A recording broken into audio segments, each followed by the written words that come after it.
নমস্কার বন্ধুরা, আবার তোমাদের জন্য একটা নতুন রেসিপি নিয়ে চলে এসেছি। সকালবেলা আমাদের প্রচুর কাজের চাপ, প্রচুর ঝামেলা, তার মধ্যে আবার সবার টেস্টি খাবারও দরকার। সেই রকম একটা রেসিপি হচ্ছে আলু পরোটা।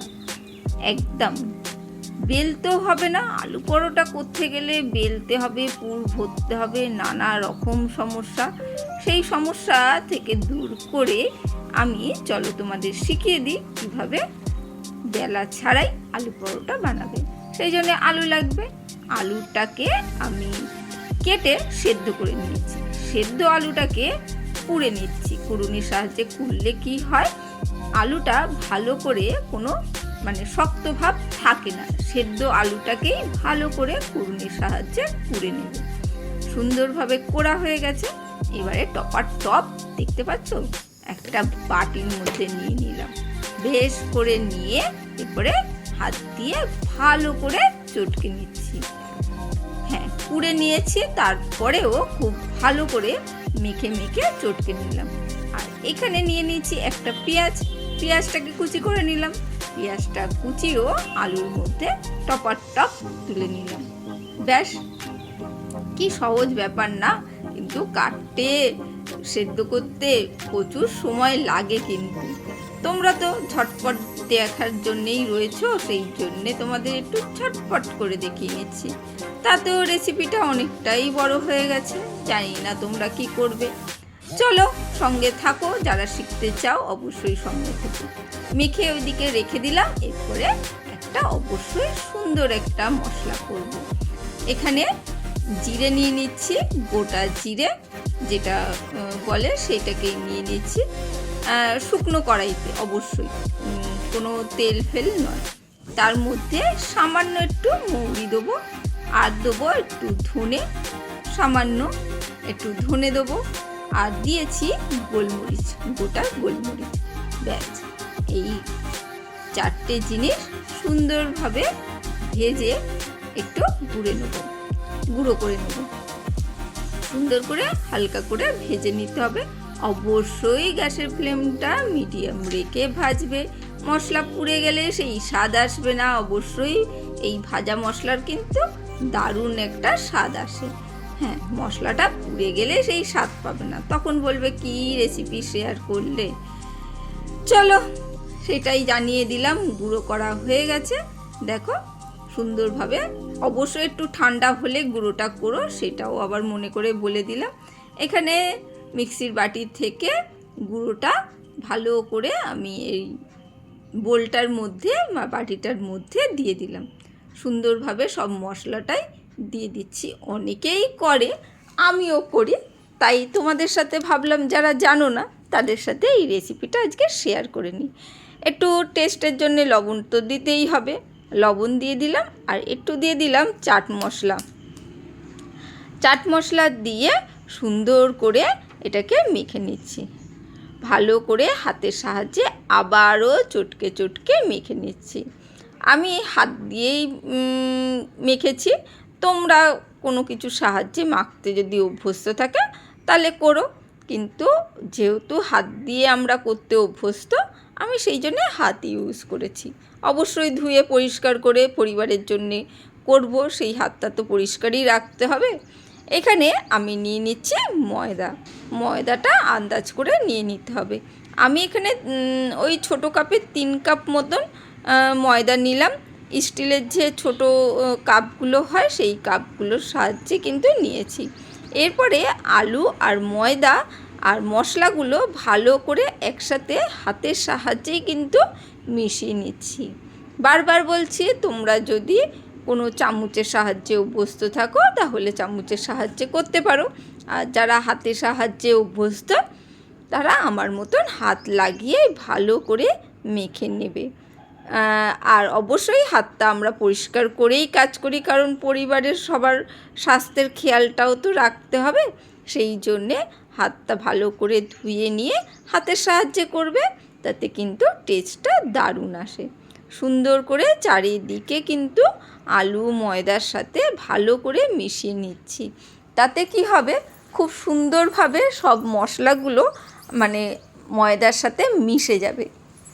দেখো হাত দিয়ে সুন্দরভাবে, হাত ছাড়া কিন্তু যে কোনো অন্য কিছুর সাহায্যে কিন্তু এই কাজটা খুব ভালো করে হয় না বলে আমার মনে হয়। জানি না, অনেকে হয়তো পারে, তারা করতে পারে, বলতে পারবো না। চলো এরপরে অল্প অল্প জল দিয়ে সুন্দর করে এইভাবে মিশিয়ে নিচ্ছি। হ্যাঁ, এটা আমার নতুন আবিষ্কার নয় যে আমি নতুন আবিষ্কার করে ফেলেছি, এটা অনেকেই করে, তবুও আমি অনেকেরটা দেখেই শিখেছি।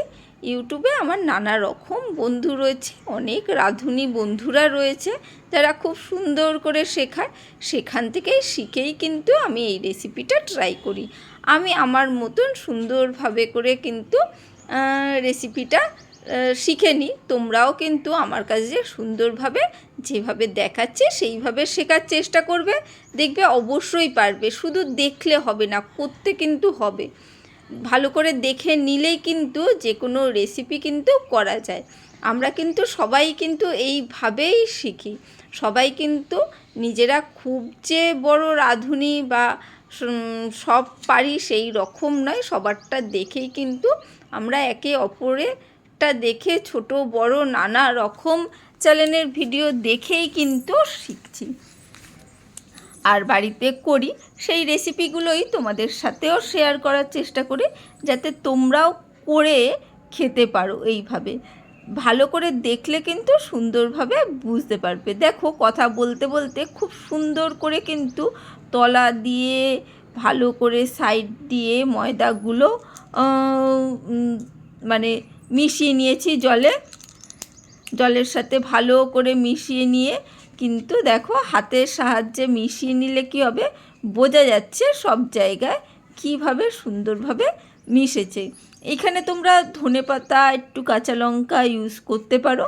আমি যেহেতু গোলমরিচ দিয়েছি সেই জন্যে আর কাঁচা লঙ্কা ইউজ করিনি। কাঁচা লঙ্কার টেস্টটাও ভাল লাগে। হ্যাঁ, কাঁচা লঙ্কার সাথে একটু ধনেপাতাটা পড়লে কিন্তু তখন টেস্টটা বেশি ভালো লাগে। কিন্তু এখন সেইভাবে খুব বেশি ধনেপাতা মানে বাড়িতে গাছে নেই, সেই জন্যে ধনেপাতাটা দেয়া হয়নি। আর বাজারে ধনেপাতা আনতে বলি না, এখন বাজারের ধনেপাতার দামও অনেকটাই, সেই জন্যেই। চলো দেখতেই পেলে কতটা থিকনেস হয়েছে। এইভাবে পাতলা করে, খুব পাতলা না খুব ঘন নয়, এই রকম একটা জিনিস তৈরি করে নিতে হবে এবং 5 থেকে 10 মিনিট রেখে দেবে। তার মধ্যে টপাটপ তরকারিটাকে করে নেবে। তারপরে তরকারিটা সেদ্ধ বসিয়ে, যে তরকারি করো না কেন সেটা সেদ্ধ বসিয়ে এখানে দেখো চাটুর মধ্যে তেল ব্রাশ করে নিয়েছি। মোটামুটি সবার বাড়িতে এখন ব্রাশ থাকে, সেই ব্রাশ দিয়ে তেল ব্রাশ করে নিয়েছি। যদি না থাকে আমাদের সেই পুরনো পদ্ধতি বেগুনের বোটা দিয়ে অবশ্যই ব্রাশ করে নেবে, ঘষে নেবে চাটুর উপরে। তারপরে 1 হাতা মতন ছোট ছোট করে করার চেষ্টা করবে, বেশি বড় করবে না। বেশি বড় করলে কি হয়, যদি টেস্টে একটু গন্ডগোল হয়, মানে খেতে যদি ঠিকঠাক স্বাদ না হয়, তখন কিন্তু খুব মুশকিল হয়ে যাবে বাড়ির সবার খাওয়ার। সেই জন্যে যে কোনো জিনিস অল্প পরিমাণ আর একটু ছোট পরিমাণ করলে সবাই কিন্তু তখন বেশি গুরুত্ব দিয়ে খায়। দেখো এইভাবে রেখে মিডিয়াম ফ্লেমে রাখবে। আর ওপরটা দেখতে পাচ্ছ, এই দেখো ওপরটা কিন্তু শুকনো হয়ে গেছে। তখন এইভাবে খুন্তির সাহায্যে তলা দিয়ে করলেই দেখো এইভাবে উল্টে গেল। ওপর থেকে একটু তেল ব্রাশ করে দেবে অল্প করে, ওইটা শুকিয়ে গেলেই কিন্তু ওইভাবে ওপর দিকটা মানে তেল ব্রাশ করা যাবে, বুঝতে পেরেছো? যদি শুকিয়ে না যায় তাহলে কিন্তু ব্রাশে গায়ে মানে তেল লাগাতে গেলে ওই কাঁচা থাকলে ওপরটা ব্রাশের গায়ে কাঁচা অংশটা লেগে যাবে, ঠিকঠাক হবে না। সেই জন্যেই বললাম ওপর থেকে তেল ব্রাশ করার সময় একটু মানে ওপরটা শুকনো হলে তেল ব্রাশ করবে। প্রত্যেক কটাই কিন্তু ওপরের নিচে তেল ব্রাশ করে এইভাবেই করেছি।